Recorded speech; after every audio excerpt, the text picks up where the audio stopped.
And I'm Oh, very curious to see how you use your technology for organoids or any other bio platforms to really form more complex structures than what we get at 2D, which is up to now what I'm culturing. So there is far more potential now as technology moves on. And I really work with one of the main proteins involved in Alzheimer's disease, which is tau. Actually, all the lab is really working on tau. And we are part of the Leah Greenberg's lab. And unfortunately, I couldn't make it today. But she focuses on neuropathology and postmortem tissue analysis. And it's a combination basically of human brain research and more molecular techniques. I see. I see. Okay, great. Thank you. That really helps to orient. And I did some research, and I did have a little bit of focus on the neuronal tissue applications, but I will touch upon the other ones as well as we move into the presentation. All right, thank you so much. Let's, in the interest of time, let's get started here. First, break the ice. I want to show this clip.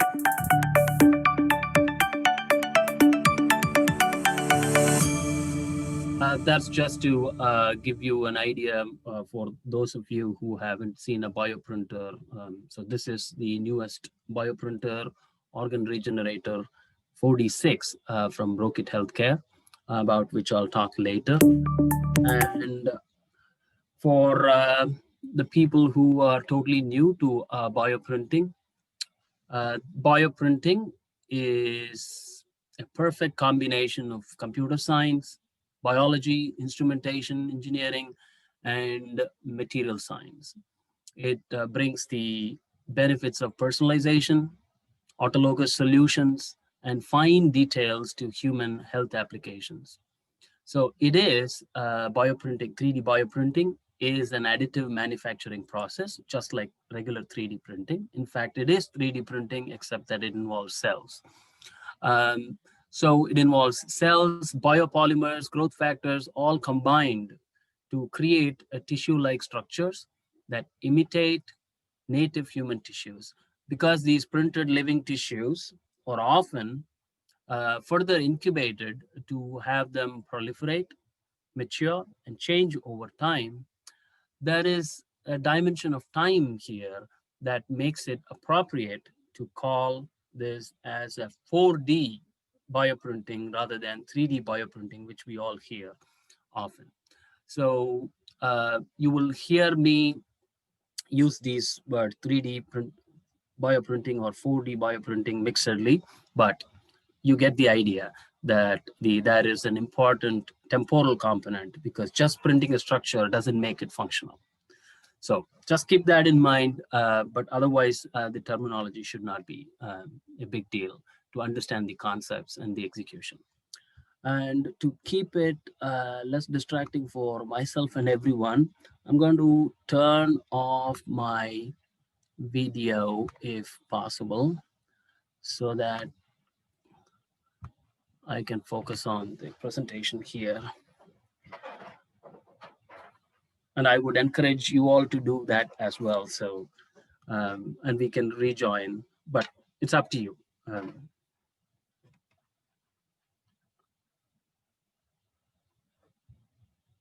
second, please.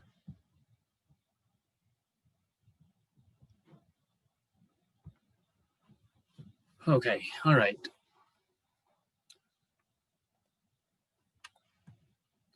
All right, so first I want us to take a look around and see what's happening in the news over the last 2 years.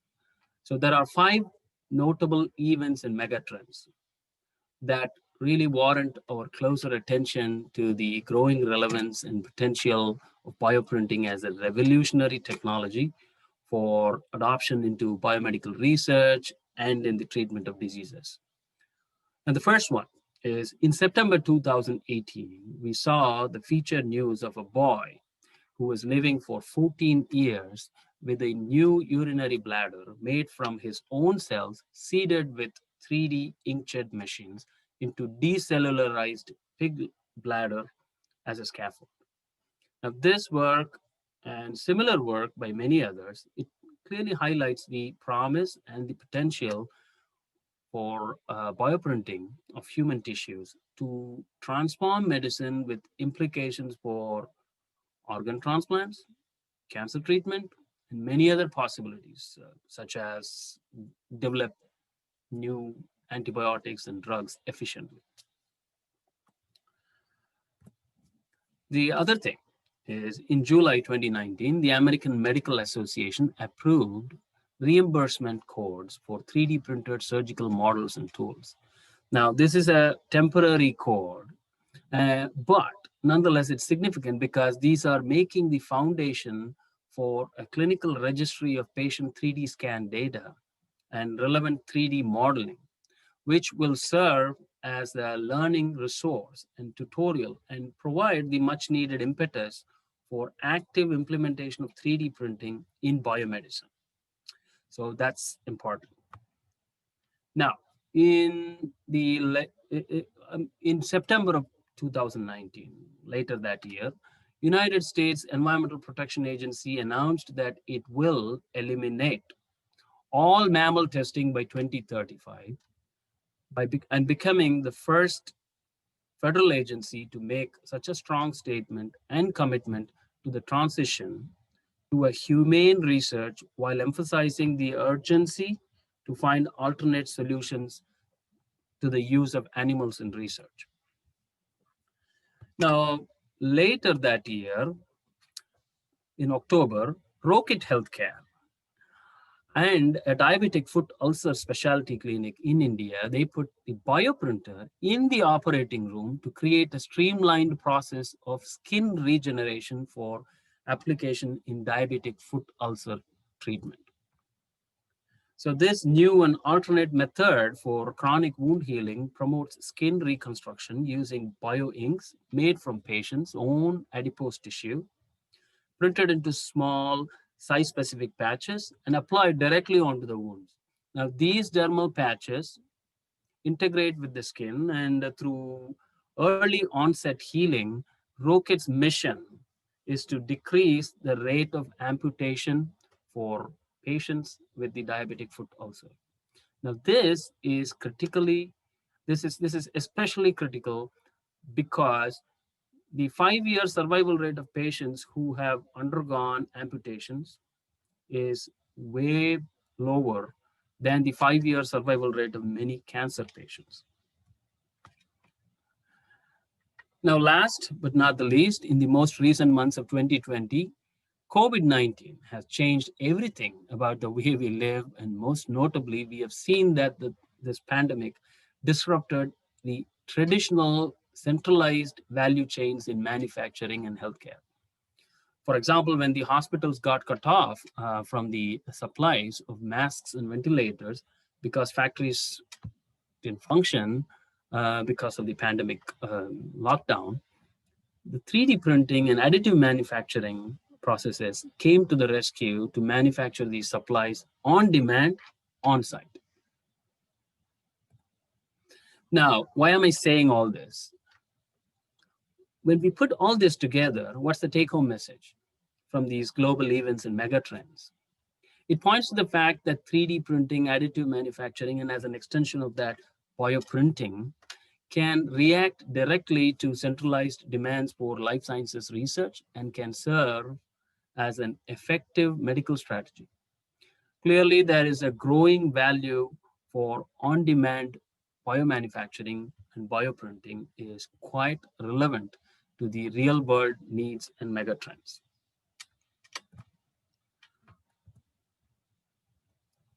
Now, it is for this irrefutable connection to the real world that I'm here today to talk about the 3D bioprinting technology. For reasons that I just discussed, it may be worth paying attention to how this technology is maturing to impact our research and healthcare workflows today. Now, we have been hearing about bioprinting, and it's getting a lot of attention in the mainstream research, but only recently. But that doesn't mean that the origins of this technology are new. In fact, the origins of this technology go back nearly 2 decades.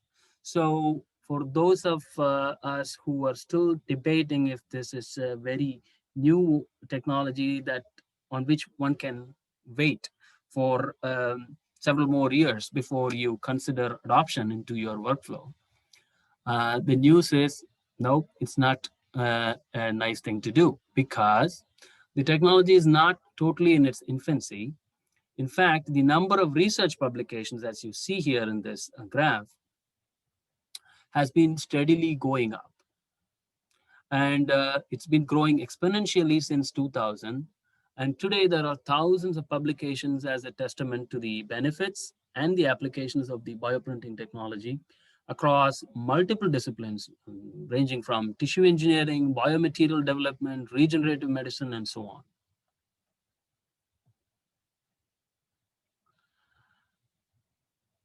Now, it's important for us to keep in mind that bioprinting is a platform biomanufacturing technology with not a limited scope in terms of application to any one narrow field, or one shouldn't assume that it is exclusively in the domain of only regenerative medicine and it can be used anywhere else. No, it is, as I mentioned, a platform technology.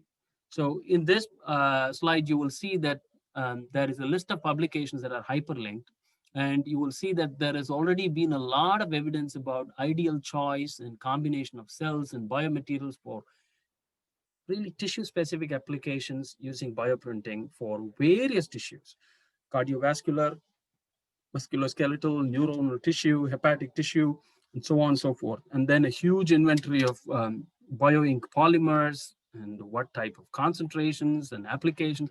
So all of this knowledge means that it is a platform technology that you can take and apply for your own area of expertise or area of research focus.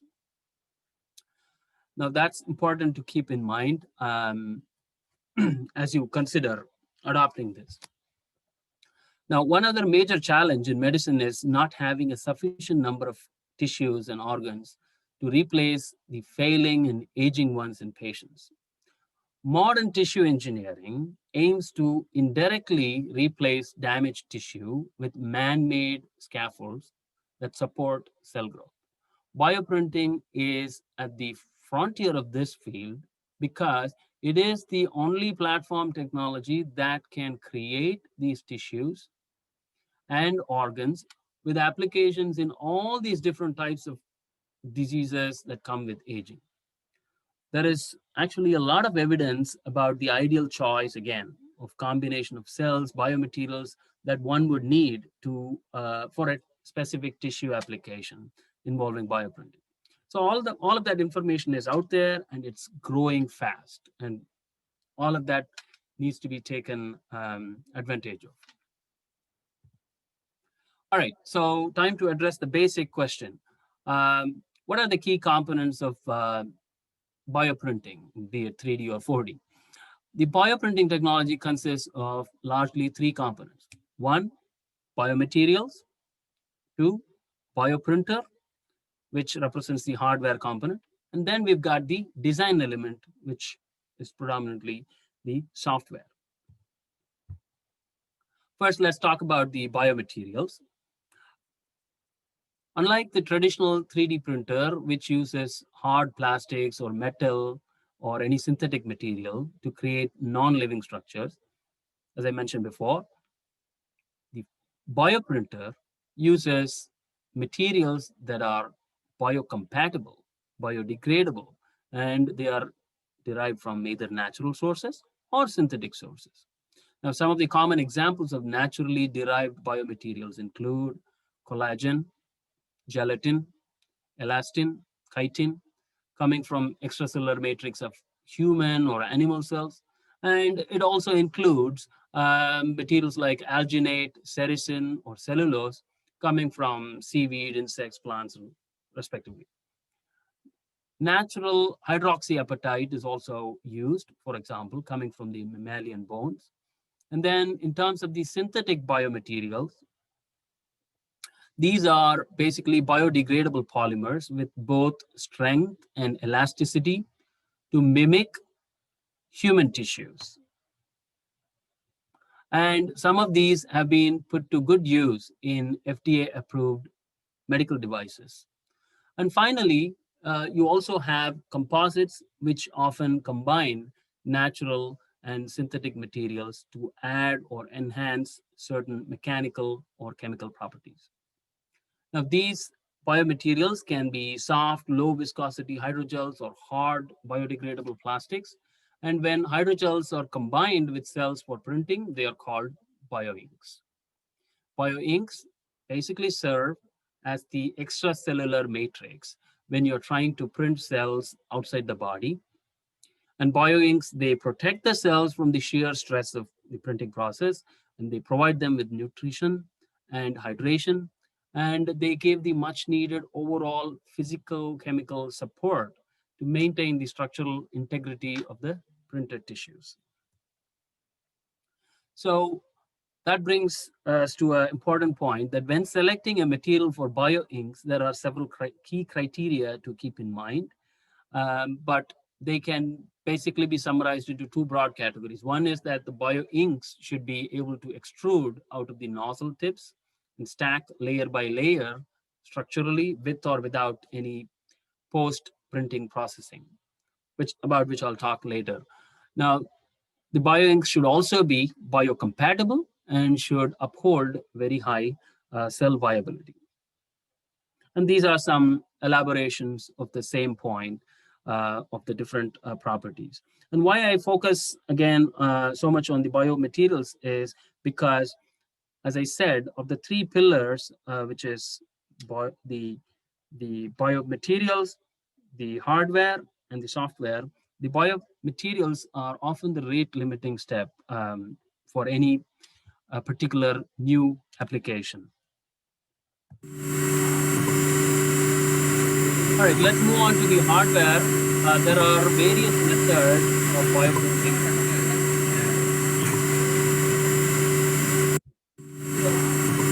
There are various methods of bioprinting today, as you can see here in this diagram. They include methods like inkjet-based, laser-assisted, stereolithography methods, and so on. But of all these, the one highlighted here, the extrusion-based method is the commonest one. And that is also the method that we will focus a lot here today. One key component of any bioprinter hardware is the print head itself.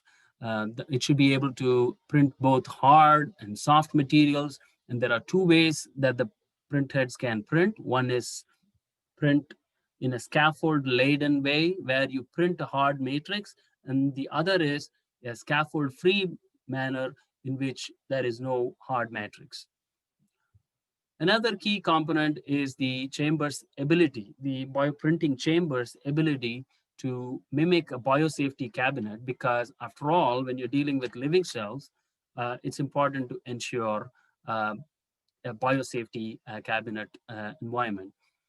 To optimize the cell viability and functionality under the stress of printing, the chamber should have a UV disinfection and a HEPA filter and some type of bioreactor capability to provide the optimal environments for cells, especially when it comes to temperature and humidity control.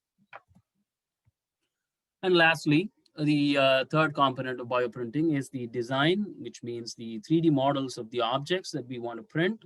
Objects meaning, in this case, tissues or organs. 3D model files, which are known as STL files, they can be obtained either by manual creation using a design software, or they can be derived from a CAD or MRI scan of a physical structure like a human body or a body part or an organ. Now, these STL files then get processed into a slicing with a slicing software into a standard machine language file, which describes how a 3D printer should print the object or the structure in a given three-dimensional space.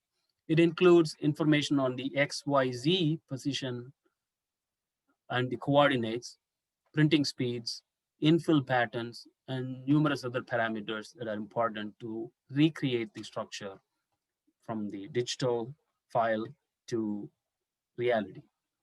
The example images here in the bottom kind of help you visualize the different, the rendering of these in the different files.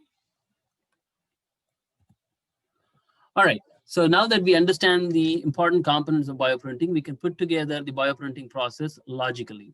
The process principally involves 5 key steps. To summarize briefly: preparation, which involves designing the experiment with a clear identification of the problem to address.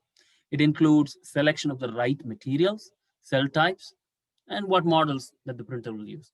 And printing, of course, is the actual process of printing, and 3D models are sliced into appropriate printing instructions. The bio ink is placed in a printer cartridge, and the deposition of the material takes place based on the digital model. And then we've got the post-printing processing. You take the printed structure and do a mechanical or a chemical stimulation as needed, and it can vary depending on what material has been used, so as to create a stable and functional structure for the biological material.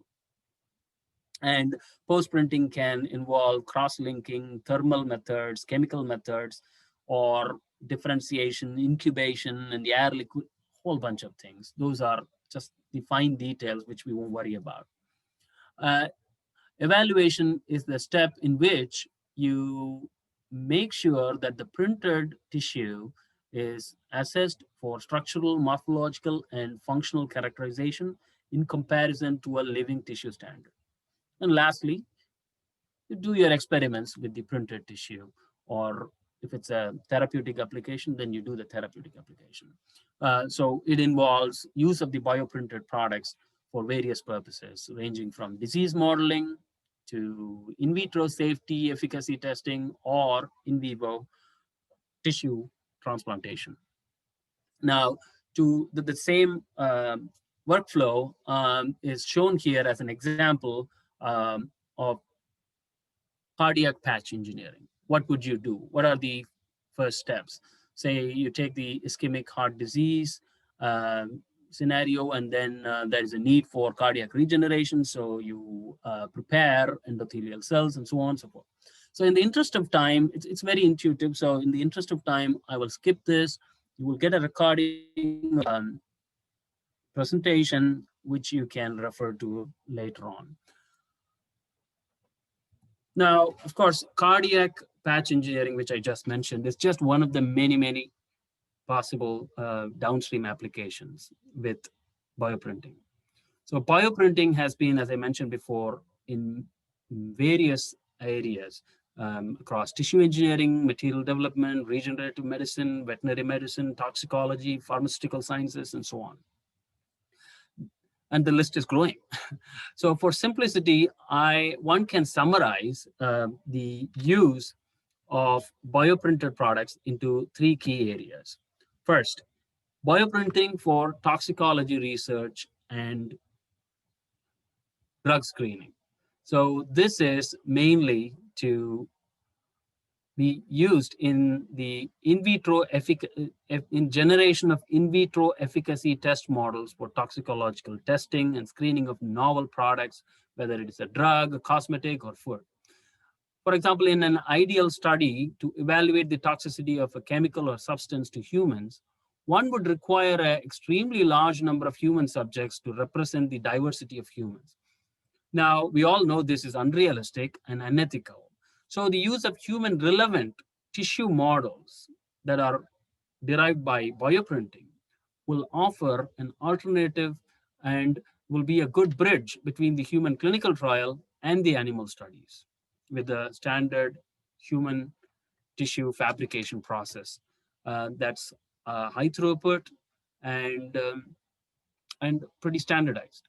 So that is one area of application, strong application for bioprinting. Now, moving on to the second big category of application would be to, to create in vitro disease models to study the tissue physiology as well as disease.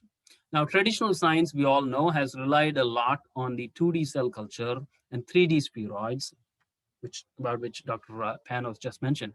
Um, but decades of research has shown that the human tissues are hyper complex and they are heterogeneous and structurally, mechanically, biochemically. They are heterogeneous and complex. So considering that, for example, let's say cancer or tumor is a good example of such complexity. And bioprinting technique can help in this, in the recreation of in vitro study models for disease like cancer, because it has the ability to fabricate and visually map tissues in 3D, enabling us to better and accurately understand the disease and the consequences, um, and also help us to eventually develop accurate therapies. Now, third is the kind of the holy grail of all of this, which is to be able to uh, use bioprinting approaches in, in generating in vivo models for transplantation and regeneration. Now, one of the most common challenges in medicine, of course, is not having the sufficient number of compatible tissues and organs to replace in the events of trauma and organ failures. Flat tissues like skin, bone, or tubular structures like blood vessels and urethras, they may be relatively simple, but hollow, non-tubular organs like bladders and pumping organs like heart, lungs, they are very difficult to replicate, and not to mention the complexity with neuronal tissues. So for such highly complex tissues to be created, the bioprinting technology will provide a high degree of precision that surpasses human hands or any other existing technique. Now, if these could be made with patients' own cells, then the challenge of immune rejection and donor shortage with organ transplantation can also be resolved once and for all. So along these lines, so this one here is to give you an impression of what applications are possible. Now, what you're seeing here is a bioprinted cardiac patch that behaves very much like a real cardiac tissue. And you can see the pumping action. Now, as an extension of this same dream, let me pause this. So as an extension of this same dream of creating viable tissue for transplantation, one can imagine that in future, we can perfect the technology to the point where we could incorporate nanotechnology advances and smart materials can be incorporated into the design of these organs and tissues. And that would lead to more creation of smart organs that would have extended durability that would be unimaginable for any naturally occurring tissues or organs. So there are a lot of interesting possibilities that exist with the bioprinting technology as it matures. All right. So in the context of all of these we have discussed so far about bioprinting, I want to again mention that ROKIT Healthcare is an emerging key player in this space, in bioprinting and organ regeneration space, through its innovative products and services. And apart from that, its robust in-house R&D programs aimed at creating breakthroughs in science and healthcare. ROKIT is dedicated to providing these innovative offerings to well over 25 countries around the world, with more than, I guess, 250 user institutions and partners, including many here in the US. So as a leader in this space, ROKIT introduced the state-of-the-art bioprinters, Dr. INVIVO 4D, as the world's first clean chamber bioprinter with HEPA and UV lamps and hybrid print heads for both soft tissue printing and hard tissue fabrication. And as I mentioned and showed in the early part of my talk, they also recently launched the Dr. INVIVO 4D6, which is the world's first bioprinter slash organ regeneration platform to come fully integrated with cell incubators and plasma sterilizers, along with 6 different print heads and so on. I'll talk more about this later towards the end of the talk. Now, let us look more at the important part of our talk today, which is the applications and the publications that have come out using bioprinting for various different areas. So the slides that I'll be showing in the following are going to be mostly summaries of the publications involving or using ROKIT's Dr. INVIVO 4D. And so it is basically a lot of data from Dr. INVIVO 4D users. Plus, here and there, you will see some data from users that haven't used INVIVO, but a different platform to impress upon the potential of bioprinting technology. Now, I'm not going to go into the details of all this. It's practically impossible to cover all of that in a short talk, but I'll touch upon to give you an idea or to impress upon you the diversity of applications without going too much into detail. But if you have any questions, reserve that to the end and then let me know, and we will guide you to the publication, and you can look at it, or if I know the answer, I'll let you know right away. All right, so let's start with the applications in the nervous system, which I believe is of most interest to you all. The peripheral nervous system and the central nervous system are some of the hardest tissues to regenerate and repair. There is no denying that. Now, in case of the peripheral nervous system and central nervous injury, traditional neural tissue replacement strategies, including the autogenous nerve grafts or nerve graft substitutes made with autogenous vessel, muscle, or decellularized autografts. Although the autogenous nerve graft is still the go-to strategy, there are significant limitations in creating another wound to repair the original defect. So because it results in a significant morbidity of the new donor site. Now, I'm trying to go over some of the current challenges or problems in this space. Also, one other challenge is the fact that there is the mismatch between the size and length of the donor and the recipient nerves. And that can be a problem leading to poor regeneration capacity. For these reasons, the use of artificial nerve guidance conduits made with biocompatible materials has been on the rise lately. However, with traditional tissue engineering techniques, such as electrospinning and scaffolding, there is very little control over the complexity of architecture, whether it is in terms of material composition or the structural design. With other tissues as well, this has long been the problem. Now, to overcome these limitations, 3D bioprinting has been rising to the table to offer an ability to make free-form designs with various types of cells and biomaterials.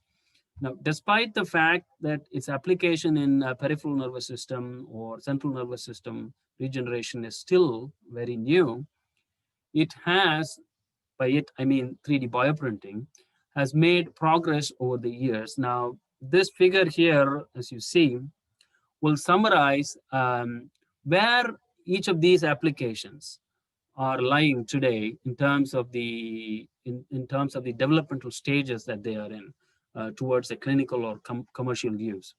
For example, you see on the left, you see scaffolds for central nervous system repair are still at a very early stage in development, as are the 3D printed in vitro brain models.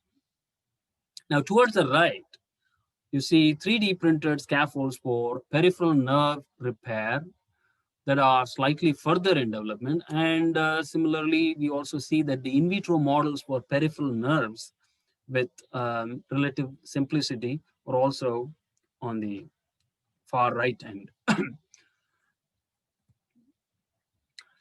Now, in modeling the peripheral nervous system, a main challenge is the incorporation of multiple cell types into specific patterns. Now, in this context, in this particular context, 3D bioprinting offers the most advantage by being able to position cells in multiple compartments or micro grooves and aligning them the way they should for any optimal axonal growth. For example, as shown in this figure, and this is a figure taken out of a publication that came in Lab on Chip by Johnson et al., and I can provide those references later. What they have done is they've created an in vitro device for studying the peripheral nervous system that resembles a mini nervous system on a chip. This 3D printed device contained 3 chambers, 1 for peripheral nervous cells, 2 for Schwann cells, and 3, as you can see here, for terminal cells. Now, it's sort of like the way the peripheral nervous system would be structured, in its simplicity, of course. In addition, the device contains parallel microchannels from silicone and a sealant layer right over them. This way, the Schwann cells and the terminal cells interact with the neurons and each other solely via the axonal network guided by the silicone microchannels. Now, if it's all confusing, it's simply to keep in mind that you can design and fabricate the way you want to control the interactions. And that precision and ability to come up with these combinations is possible with bioprinting. In many other techniques, most other techniques just can't even come close. In the article, the authors not only demonstrate the basic cell viability and structural mimicry of the tissue, they also demonstrate the ability to track a viral infection as it spread from one cell type to another within the multiple chambers of the simple model peripheral nervous system device. Now here, what you see on the other hand is modeling the central nervous system in vitro.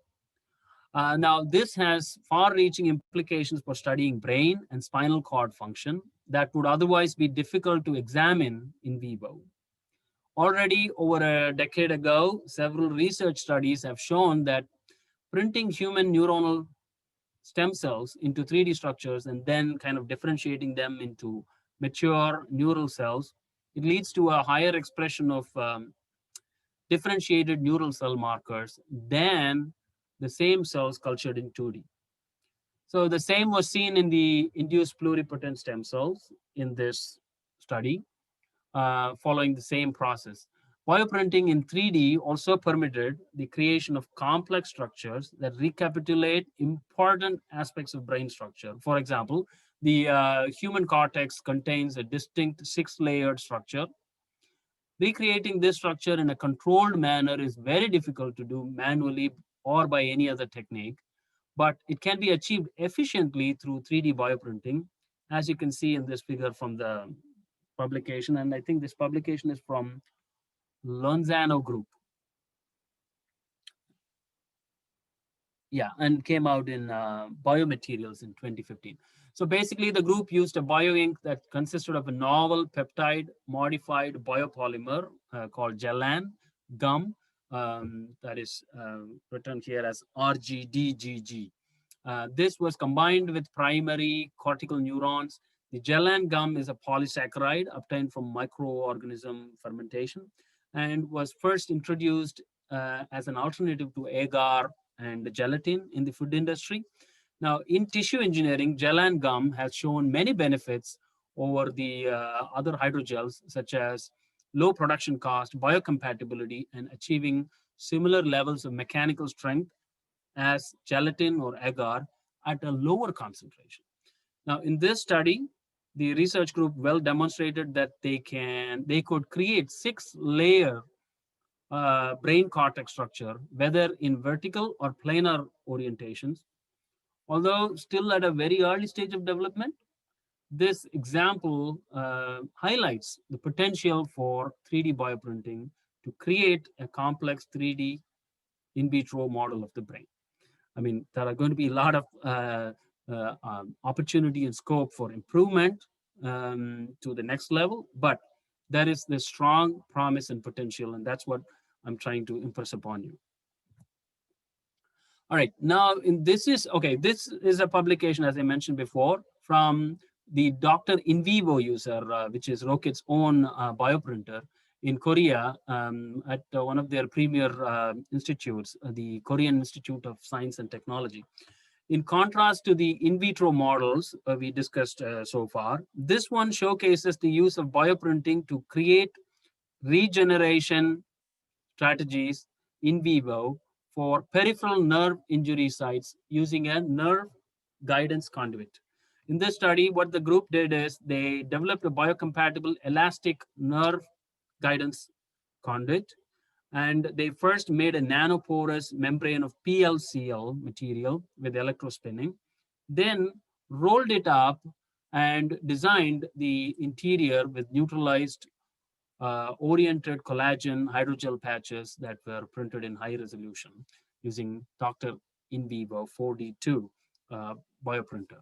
Now, by the way, the PLCL is a very widely used biomaterial in applications such as wound healing, formation of cartilage, and cardiovascular applications because it has excellent biocompatibility and biodegradability, as well as high elasticity and flexibility. Now, these are all some of the things we discussed talking about the right choice of biomaterials a few slides back. Compared to the regular PCL or PLA materials. Now, collagen is also a widely used bioink because it makes up a very large percentage of any natural ECM, close to 70–80%. So the bottom line is the group compared the efficacies of PLCL conduits filled with bulk collagen and then 3D printed collagen, as you see here in the panel here of images. And what they found is that in an in vivo study using the sciatic injury model in rats, the 3D printed nerve conduit guidance group exhibited denser and more organized myelinated axons than the group with that was made with bulk collagen hydrogel. The group concludes that the precisely aligned collagen hydrogels enabled by 3D printing patterns of grooves appear to provide a preferable environment for nerve regeneration, providing a guidance path along the longitudinal direction. Now, this was true both for axonal regeneration, remyelination, as well as functional recovery. Now, in conclusion, this is a great example of how bioprinting can help with regenerative tissue engineering by providing an architecturally suitable environment inside the conduit for axonal growth. Given that traditionally the Schwann cells have a poor ability to migrate and align through gaps, the ability to make the paths by designing the interior with bioprinting can probably offer a crucial advantage to effective axon regeneration across the gaps. All right, as we could see from these examples of the in vitro neural tissue models and the nerve systems, bioprinting has 3 major advantages. In summary, so the 3D bioprinting offers rapid free-form prototyping capabilities, allowing for fast fabrication of living tissue constructs of diverse 3D topologies compared to existing tissue engineering techniques. Also, it has an excellent ability to construct tissue models with a homogeneous cell distribution and uniform spacing. Now, that gives an advantage of repeatability of the experiment, which is very important. Bioprinting also provides exceptional versatility in cell positioning, whether it is vertically in full layers or planar in different cell compartments, it can be done. Now, these are all crucial factors to study a living system with complex biochemical interactions and architectural features. And bioprinting is a good technique that has the potential now. And with more improvements and progress, it can do more towards that cause. All right, now what we discussed about neuronal tissues and the nervous system applications of bioprinting is just tips of the iceberg when it comes to bioprinting applications. Bioprinting is, as I mentioned time and again, is a platform technology able to accommodate various cell types, biomaterials, 3D designs, and purposes. Now, each user with their own creativity and innovation, the applications are endless, literally. And so it varies across multiple areas of application. And so in the next few slides, what I'm going to do is, without going too much into the details, I'd like to give you an overview of what are all the different types of applications that some of our existing in vivo bioprinting users have done and published. Uh, so this is a good example of the first example I have here is developing novel biomaterials with bioprinting. So in this study in Shard, which was made in Hanyang University of South Korea, a group developed a synthetic self-healing hydrogel called OHA GCADH. For now, let's not worry about um, the names. But what they have done is, as you can see here, that is the pink and the white gels here. Now you cut them and then you let them to adhere to one another on their own. So that's a self-healing gel that was made possible. And using the in vivo bioprinter, this biomaterial group was able to innovate this material. And they believe that this self-healing hydrogel system may have potential in tissue engineering applications. All right, now this is an example of adipose tissue engineering using bioprinting. In this study, briefly, the research group from Seoul National University, they sought out to engineer a novel way to regenerate adipose tissues. Conventional medical grade materials such as PCL are often used in breast reconstruction and nose reconstruction, but they do not match any mechanical property of the adipose tissue. So this group developed a novel material using PLCL and mixed it with adipose-derived ECM. And using the bioprinting technology from ROKIT, the group created a size-customized scaffold, which when implanted into the mice, it promoted adipose tissue regeneration with greater macrophage infiltration and vascularization.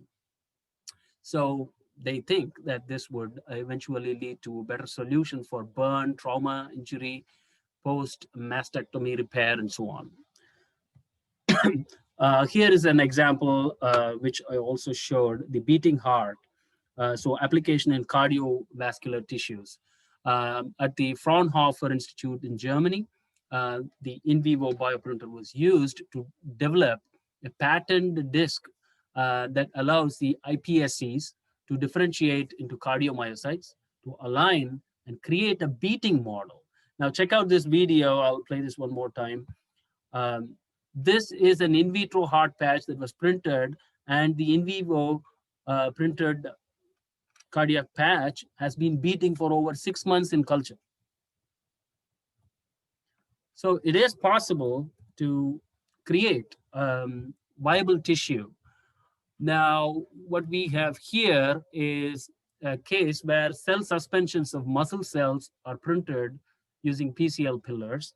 So this is an application to demonstrate for muscle model for drug testing.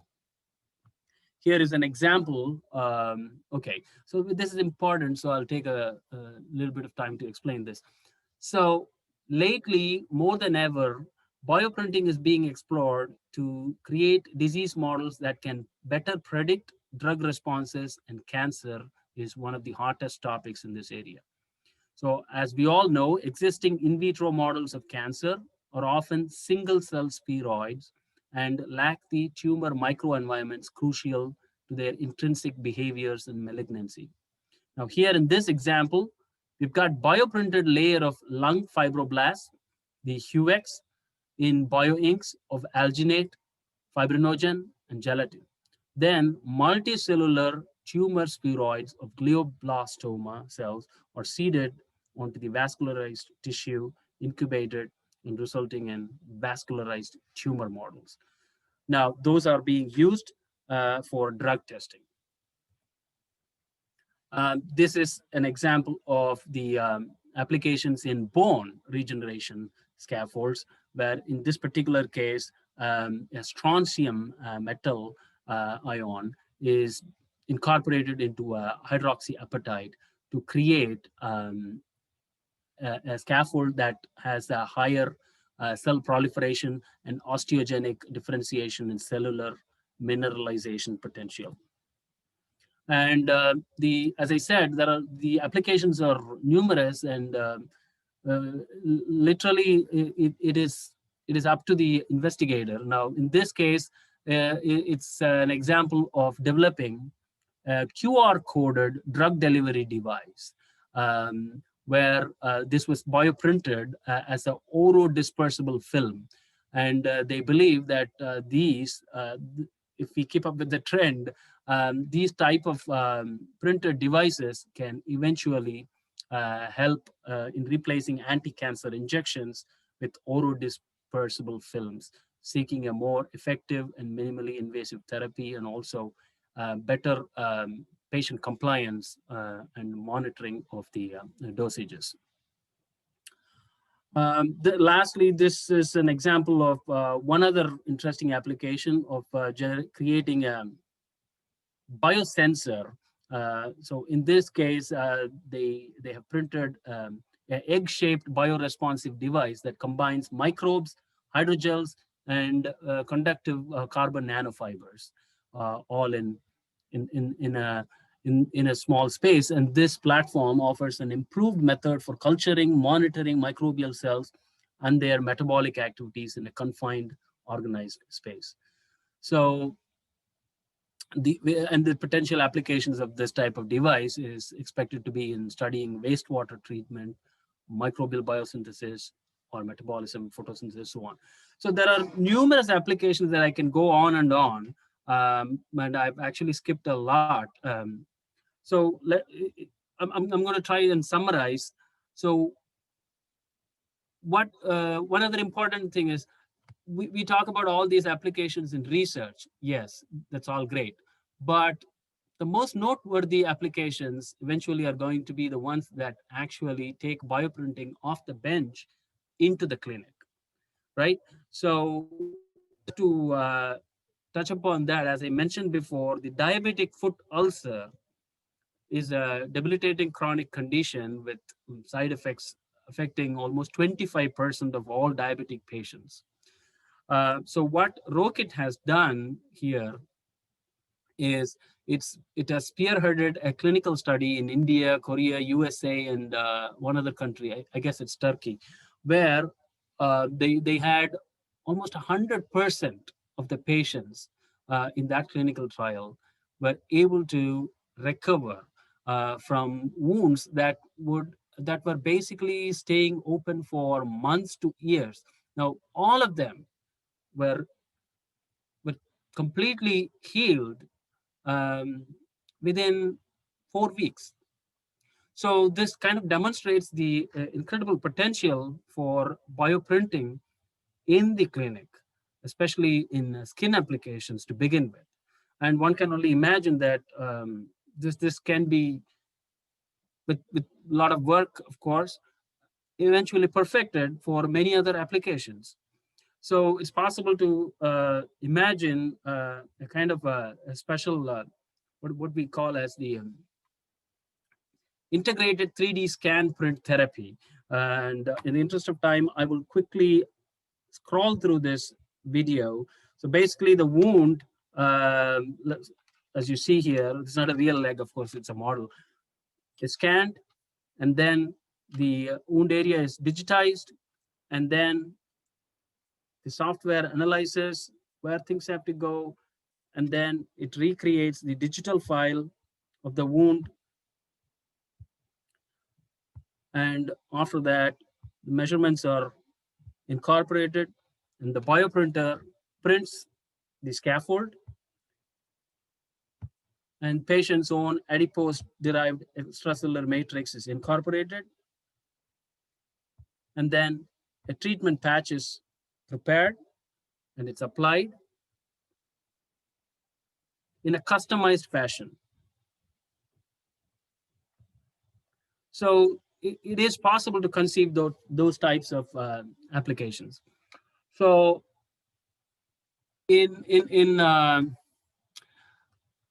how do I say this? So I've gone through an array of applications across many disciplines. Now, the key point for you to remember is that this is a platform technology. It is not restricted to any one discipline or cell type or biomaterial. Sky is the limit when it comes to its application, and you can be creative in your own research efforts. So in the last few minutes, I will introduce the bioprinter, because usually we end up doing a demo in person, but thanks to COVID and the pandemic, we have to try and do that virtually. But I will, this is the INVIVO 4D. There are two types of, two generations of bioprinters from ROKIT. This is the first generation, INVIVO 4D, and it is the same device that was used in the diabetic foot ulcer projects, and most of the data that I have shown here, in fact, almost all the data. And just last year, the INVIVO 4D6 was launched. So it comes with the ability to have different types of print heads, the hardware, to print soft hydrogels, powders, mixtures, powder mixtures like hydroxyapatite, chitosan, hydrogels like collagen. And then also it can extrude filament type material like PCL or PLGA, PLLA, and it can also print using materials that are pellets and powders and pastes like hydroxyapatite that require very high temperature to melt them. Now, as an extension and listening to a lot of feedback from the customers, the INVIVO 4D team understood that for the bioprinter to be really usable in the clinic as a true organ regeneration platform, it needs to have much more capabilities that go beyond the domain of research project. And so some of the things that were identified in that analysis were the need for in situ 4D printing, because the human body is a curved structure. So you cannot always think about being able to print or recreate human tissues as just planes. So that led to understanding the in situ 4D printing, curved printing. And then when you're dealing with the applications for the human body, it's important to have perfect sterilization.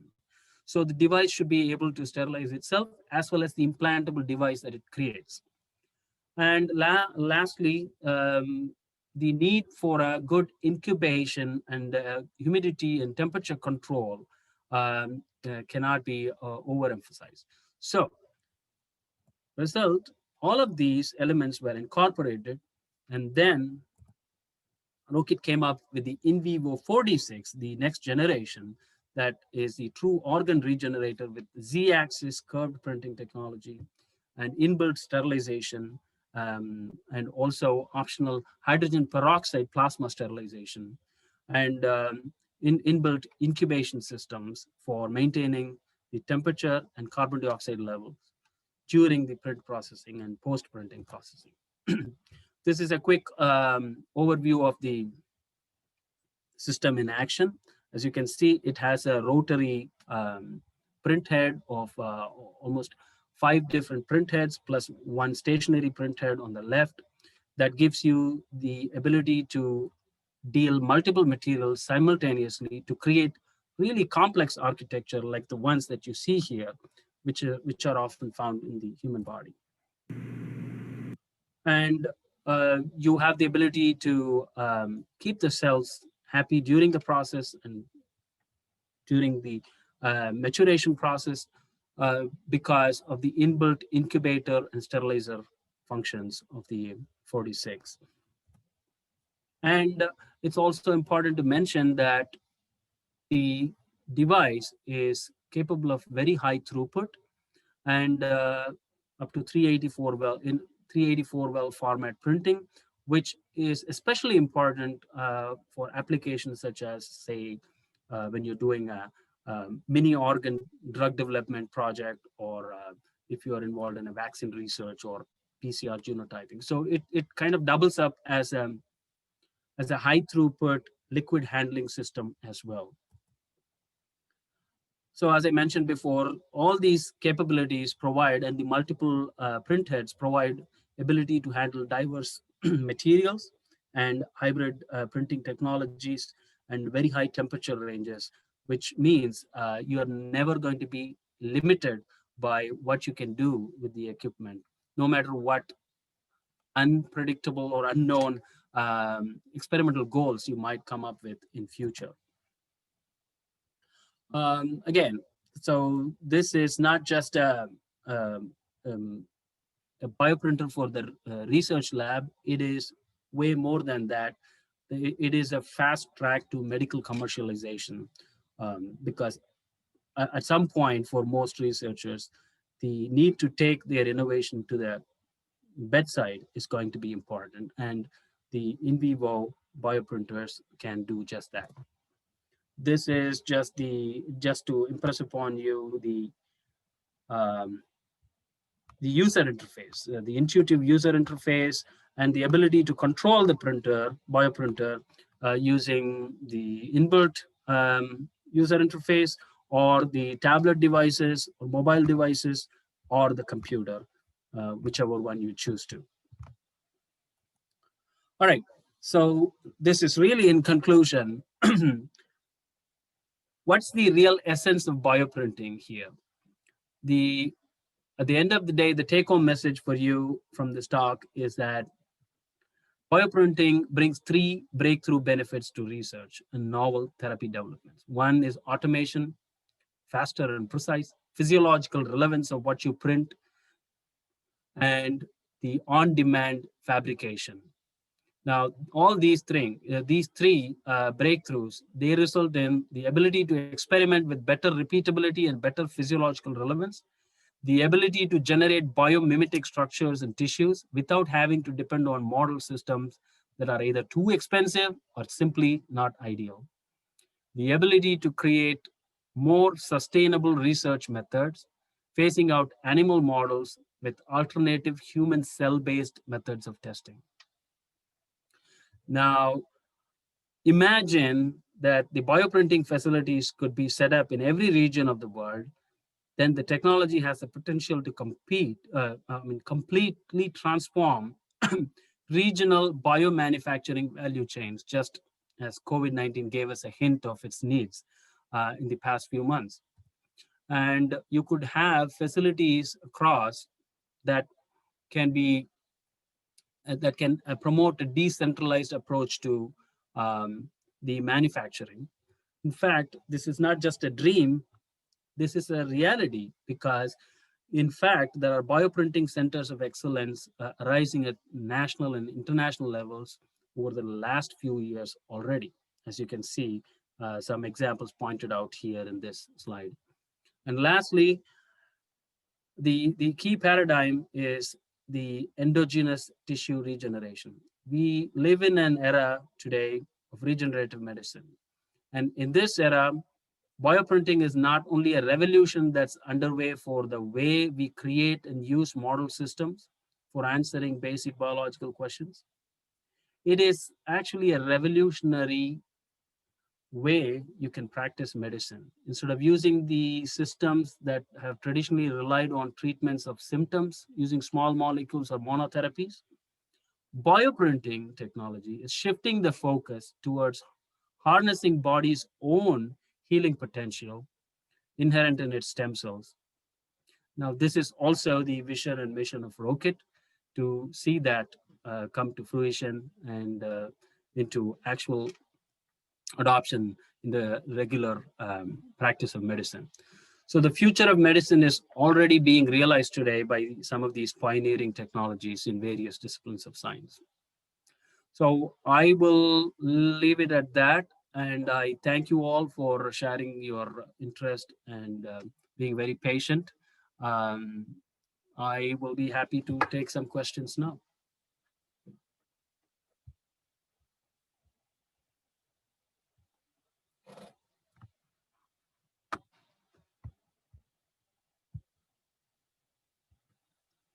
Dr. Panos?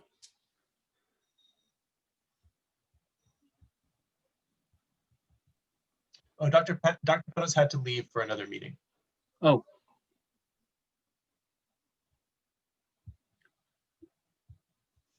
Do we have any other questions from anyone? I just want to thank you for the information. Just amazed by how far the technology have gone. So Sure. Yeah, thanks. Okay, and your group, do you have any immediate projects that you where you would like to apply bioprinting? I mean, for myself, I don't work with tissue that much. I work with like imaging. Like personally, I don't know if I would make use of this technology anytime soon. But I would say probably Panos would be the one who have the most interest into this technology. Yeah. Okay. Okay, I see. What type of work do you do, if I may ask? Oh yeah. Well, I work with mostly PET scan. I'm doing in vivo and in vitro imaging correlation analysis, which involve with tau PET scans, and also the postmortem tissue that we have. We do immunohistochemistry on those, and then we gather the image for those postmortem tissue, and then do a voxel to voxel correlation with the in vivo PET scan data. Yeah. I see. I see. Yeah. Does anyone else have any thoughts, questions, or suggestions? Does your department have a bioprinter, or is anyone in your campus using bioprinting that you know of? That I really not sure. Sorry about that. I see. I see. Yeah. I see. But I wanted to actually also share the fact that the technology of additive manufacturing and bioprinting is becoming so well appreciated these days that in fact when Joe Biden, our president, when he introduced his nominations for the science advisory group or panel, or however you like to call it, some of the things that were mentioned, the key technologies of that he would be focusing, one of them happened to be also bioprinting. Oh yeah, absolutely. I think like this technology is gonna be the future of medicine. Correct. Absolutely. Yeah. Yeah, in some form or the other. Plus also we will see, as I mentioned, most journals will start asking for experimental results using printed tissues as a go-between the conventional 2D cell culture or in vitro models and any human or animal studies, because this can be a good bridge between the two. And in some cases, even depending on how complex the fabrication is, one could also replace the animal experiments altogether. Right, especially I mean for the toxic experiment, like the drug experiment, I think like 3D printing tissue could replace a lot of animal part of it. Yeah. Right. Yeah, toxicology. Yeah. But I think like postmortem tissue is still needed, especially for like disease involving a lot of like aging factor to it. Yeah, but I mean both of them gonna work together. Yeah. I see.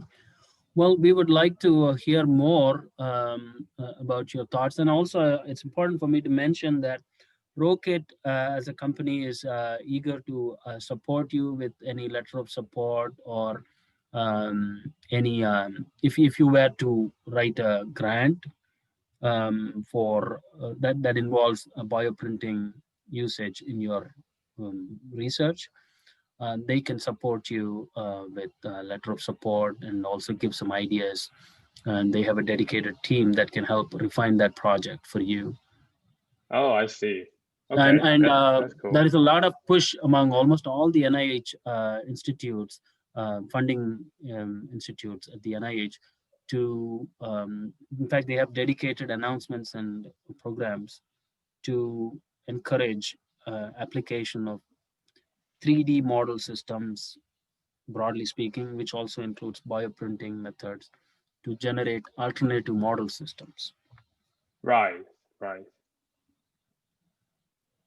So something to, so from a being fundable, from a fundability point of view also, incorporation of this technology to your workflow is going to be beneficial. Sounds great. Yeah. And there is a lot of scope to do innovation now at this early stage. Then probably in 10 years when almost everybody's on It's board. doing 3D printing. Yeah. Right. Right. I know. Yeah, I can imagine that. Yeah. Right. All right. Anybody else? I'm sorry if I went over time, but I started. Oh yeah, don't be. Yeah, it's a lot of material. Yeah. Yeah. Does any of the did any of the nerve applications that I went over, did that seem relevant or interesting to any of the attendees, or was it way off?